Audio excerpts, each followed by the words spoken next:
Hey guys, this is Juan for JuanSource.com, and I'm going to be doing a video article here on a pretty new concept that I started using with my team probably just a couple months ago. After CGS, I really started thinking about this more and started using it a lot more in our strats. And I'm going to call the concept dynamic double faking or dynamic double fakes. And the reason I give it that name is basically because the whole strat is pretty much evolving throughout the whole round. You're obviously going to be in a setup early in the round, and that's going to be set. But where you go pretty much is going to depend on the picks that you get. But it's going to be structured in a way that you're going to be able to get the most out of your picks here. And if you don't get them, you still have a backup plan to go along with it, so you still have a chance to win the round, even if your lead man doesn't get the pick. And it's going to involve a lot of faking if necessary, but if it's not necessary, if we get the picks, we're just going to go right in. And so the whole idea behind this strat is just to set up our team in a way that we can be effective whether we get fakes or not. So first off, I'm going to be talking about a demo that we do this in. This is 3D versus complexity on season, and then after I'm going to go into my own demo on Dust 2 and talk a little bit about how we can use the strat on Dust 2 as well as some other maps. So here you see us on season, and I've got it paused at the 1 minute 3 second mark. So the round pretty much just began, and I'm going to explain show and explain everybody's positioning here on my team and why everybody is there. So Sal right here, he is at the squeaky door entrance. It's right in front of him. He's going to go out in a second. Kyle is watching this B push. And Mikey and I are sitting here in the dungeon together. There's the two of us, and we have the bomb. In fact, Mikey has the bomb right now. So pretty much, we're gonna be taking the A site later on down the road, but we don't know exactly when we're gonna be taking it. So I'm gonna go into that in a little bit. And we have Nick down here in the middle. Nick has an op. Now, what Nick and Sal are going to be doing here, the whole basis of the strat, like I said, is we're eventually going to be going A, but we don't know exactly when. So what we'd like to do early in the round is, I said this was a double fake. So what this means is, early in the round, we're going to throw our first fake, but it can also potentially not be a fake. And let me explain what I mean by that. We're going to send Sal into the site completely by himself. And a lot of times you want to send your best fragger in there, your best entry fragger, whatever, doing the lead fake. So we're going to send Sal through the squeaky door into the short. So Sal's going to come out this squeaky door and then go into a short into A. And Nick is basically just going to assist him doing that. Nick is not going to commit to the site, but he's going to help Sal get up there. And Nick's gonna flash a short right here, so Sal can come out the squeaky. In case there's a guy playing on the short, he'll be blind when Sal comes out. And then Nick's going to throw a smoke that lands on the dungeon stairs. So let me let this play out. But here's our game plan here. So if Sal's going to go into the site at A. And Mikey and I are obviously waiting at dungeon, and Mikey and I do not plan on going into the site right now. We're just going to wait at these stairs right here and wait for it all to play out. If Sal goes into the site and gets a pick or a trade, our plan is going to be to go in there with him and take the site right away. Since Sal got a pick, and there's probably one, maybe two guys playing in the site. It'll be a 3 versus 2, 3 versus 1 maybe even, and it's very good chances that we'll be able to take the site. And especially because we have Nick in mid there too. Nick can quickly come up short, so we can have like a 4 versus 1 or 4 versus 2 if Sal goes up and gets a pick. And easy as that, and we take the site. But if Sal doesn't get the pick, so if Sal comes up short, he dies. We need sort of a backup plan because we're at dungeon. We don't really have that great of a site take. We're just going to be able to kind of run out, Mikey and I, and hopefully try to take the site. But that doesn't sound such great of a plan. So what we're going to do here is Sal's going to go first. If Sal dies, then we're going to send Kyle. And we're going to hope to make it feel like it's pretty much a blatant fake at A. So we want to make it feel like Sal's just going in there, he sold his fake, now we're going B. So after Sal dies, that's when I say, okay, Kyle, you need to go. So then that means when Kyle's going, he needs to commit to the site. He needs to pretty much just rush into the site, okay? and pretty much just get as many kills as he can. I mean, he doesn't have to go straight in, but he obviously has to pull a lot of attention to him. And you know, with such a short time, he doesn't have a whole lot of time to work. So he needs to pretty much just rush in there, get in, get as many kills as he can, and cause a rotate. And a lot of times what that does is, what they'll say is, okay, they killed the guy at A, they killed the faker, now they're going to go B, and they'll automatically rotate one or two guys. Especially when they see Kyle in the site. And especially even more if Kyle get a pick, you know, that draws that fake even more. And then Nick, Mikey, and I are still alive, and Nick can go up short, and Mikey and I can come up dungeon. And a lot of times, you know, even if Sal died, if Kyle gets a trade at B, a lot of times it'll be like a 3 versus 4, but we'll have the site, you know, and so that counts for like another man. When we have the site and the bomb planted, because we threw a good fake, you know, it's almost like even though Sal got a pick, or Sal got picked, you know, the round is still pretty equal. And so we can plant the bomb and get back out into the dungeon, and so it works to our benefit. But it had Kyle, you know, not gotten a fake, it would have been a 3 versus 5, but we still would have had a chance. You know, if they took their chances and they rotated hard, you know, it could still be in our favor. You know, if we get the bomb planted 3 versus 5 and we get in a good post plant position, you know, there's still a lot you can do right there. So I'm gonna let this play out a little bit. Sal and Nick, I'm not going to play the whole round, but Sal and Nick come out this squeaky door. Sal comes out. Nick and Sal are throwing smokes here. Nick threw his at the stairs. Sal's coming up through here. He likes working into that one-way smoke there. He saw that flash come from pit, so he's going to come right here. Flash that guy pit, and then charge up here, and then get into this site here. He sees a couple guys. Okay, so he kills one. So that means Kyle needs to pretty much commit into the site here at B. And so he's rushing in. Mikey and I are waiting here. You know, since Sal only got a trade, we decided not to go. Had Sal gotten, you know, a pick and then not seen another guy, we would have gone right away. But instead, here we're waiting. And so that's pretty. I'm not going to play out the whole round, but that's pretty much the premise of the strat. I'm going to go ahead now and change over to Dust 2 and talk about that a little bit. Okay, so now I want to talk about a little bit how we can apply this concept to other maps. And so, in particular, I'm going to go over strats on Dust 2, but I'm also going to be talking about what kind of things you should be looking for and where you should be setting your guys so that you can apply this concept. So let's first off talk about this strat we can use here.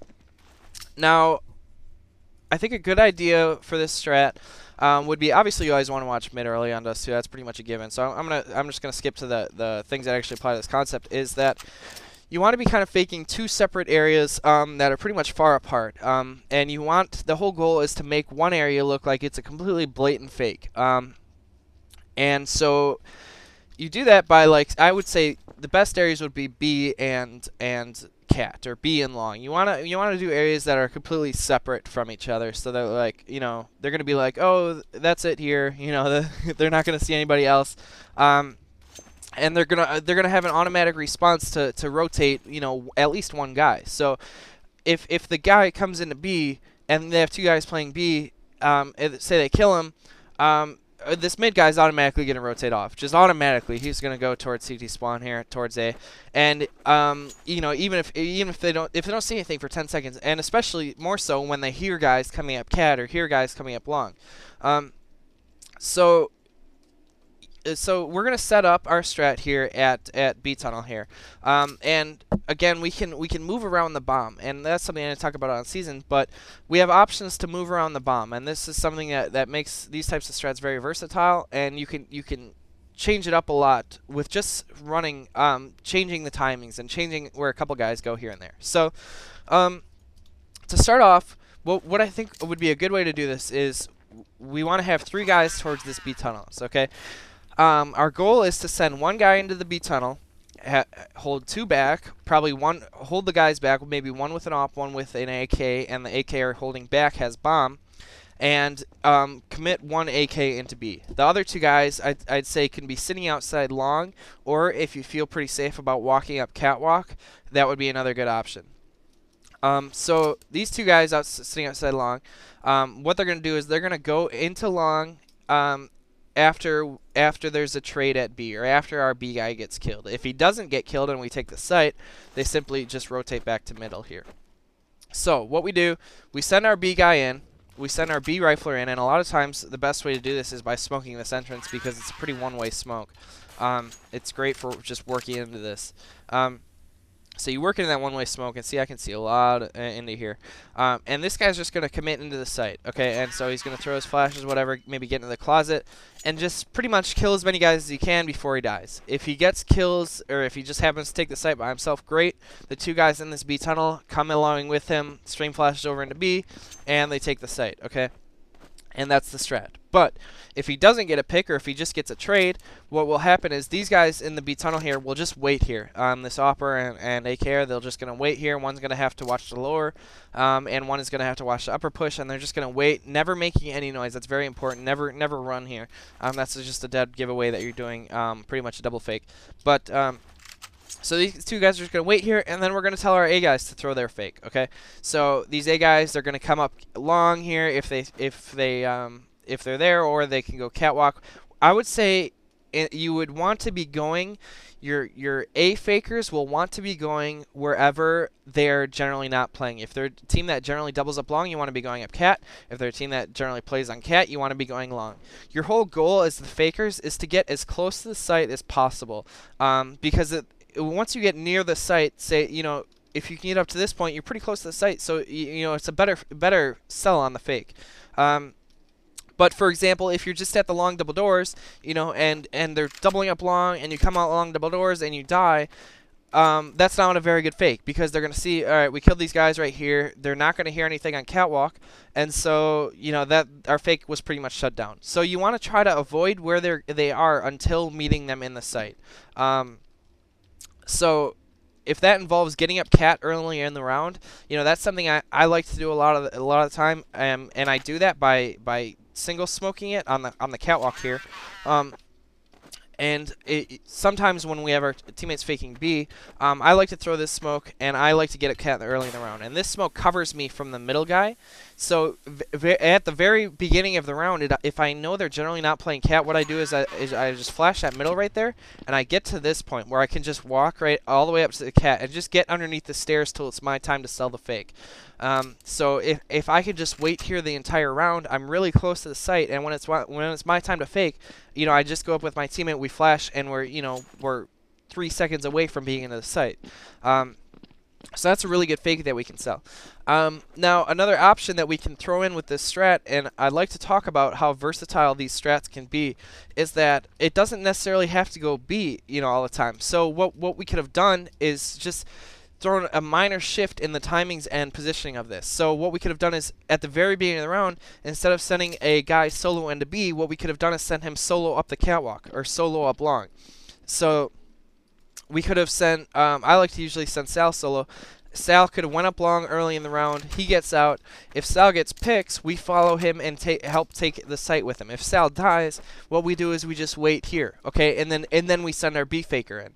So and we could have made it look like it was pretty much the exact same strat as I just explained, but just minorly shifting up, you know, who goes first when.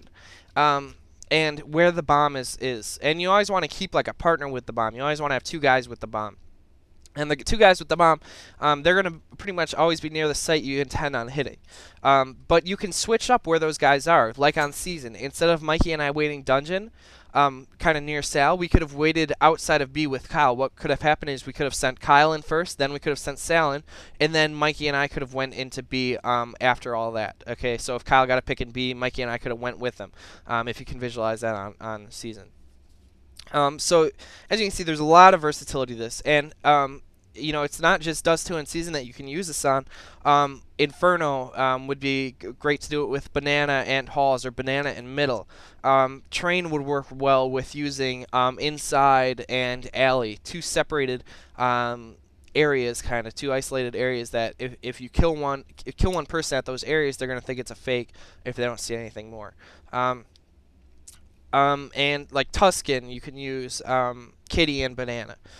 It's really, like I said, you just want to use separate areas. That makes it look like a blatant fake. Now, one other thing I want to point out about using these types of strats is, CGS rules. It's somewhat hard to use these strats because there's so little round time. The more round time you have to work with, it makes it much easier. And so when we see cal rules and Sivo rules revert back to the old style rules where it's 1 minute 45-second round times, you have a lot more time to run these double fakes. The first guy can kind of actually work it a little bit instead of just rushing in there, and that gives him a better opportunity to get a pick. And same for the second guy. The second guy doesn't have to just rush in there since he has actual time to work with, and he can actually try to go in there and legitimately get a pick.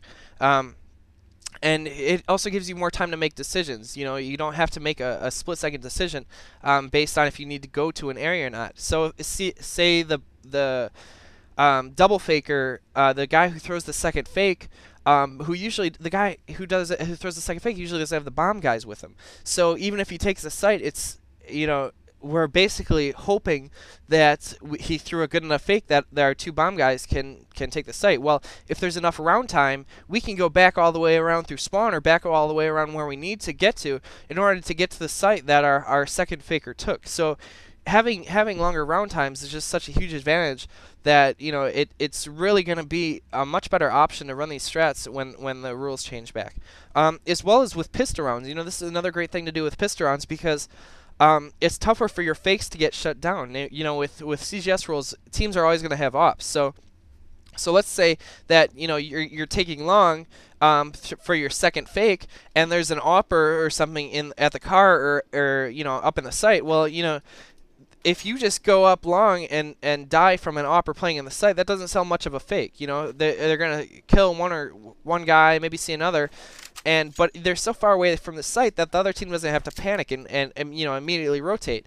So ops is another thing that kind of hurts this type of concept. But on pistol rounds, if a team doesn't have that capability to just look so far down and just automatically kill a guy, it makes it easier for you to get close to the site. So, if that guy's got a USP up there, it's much different than having an op. And these guys can just rush him with a Glock, and just try to overwhelm him. And that's going to sell a much better fake than just peeking out there and hoping that there's not a guy opping there. So, that's going to be a great thing to try to implement into your pistol round strategies.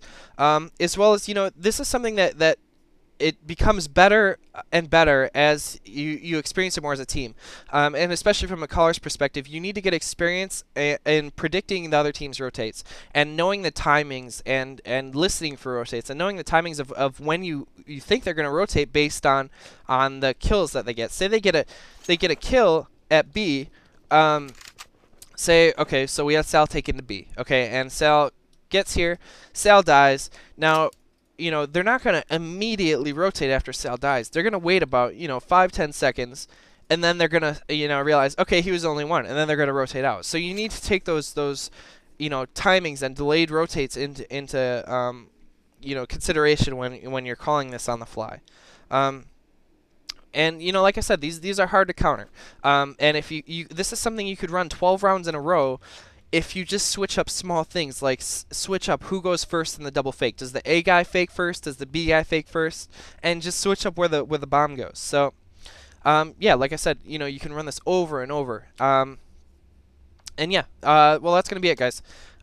If you have any questions on this concept, or if you want to contribute some ideas, maybe other maps or other places that you can use this concept on, feel free to again post in the forums. And yeah, we'll see you later.